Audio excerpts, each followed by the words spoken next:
Guys, magluluto ako ng munggo ngayon. Magandang gabi sa inyong lahat. Ito, luluto ko ng munggo. Ang galang mo naman. Oh. Pag nagluto kayo ng munggo, lalagyan nyo ng kamote para masarap.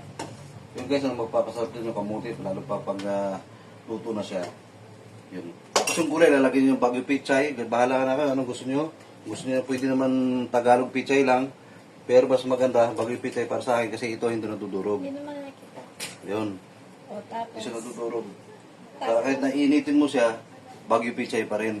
Pero pag pichay Tagalog ginamit nyo, kinabukasan durog na yun kapag hinulit Saka nyo. napapanis. Saka madaling mapanis. So itong luto natin ngayon, munggo, araw ng Lunes. No? Mumunggo tayo kasi umuulan. Bukas wala namang pasok. Shoutout sa inyong lahat dyan, mga driver, mapsay sa inyong lahat, mga viewers ko. Magandang gabi sa inyong lahat.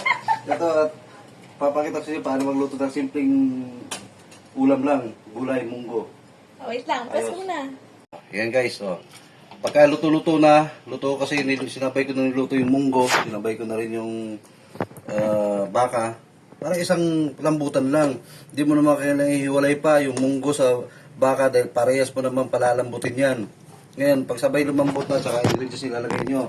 Ito, kung maglalagay mo kayo ng kasi konti lang, tapos lalagay nyo na lang patis. Masarap ang patis. Makakontrol yung lasa, makakontrol yung alat.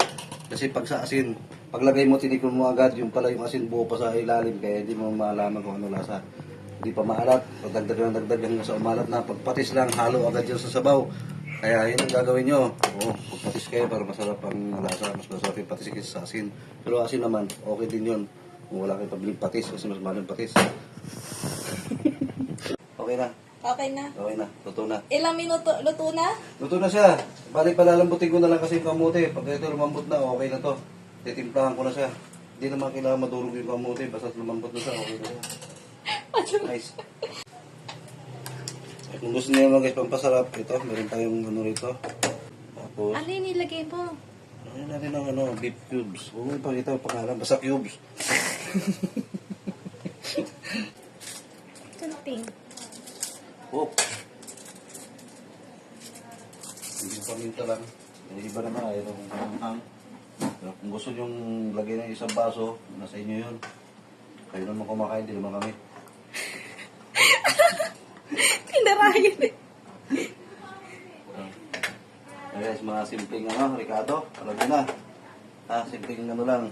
Kamote, munggo, lagyan mo ng konting baka. Ayos na, gulay. Okay na, tinimpla mo na lang palasa na lang.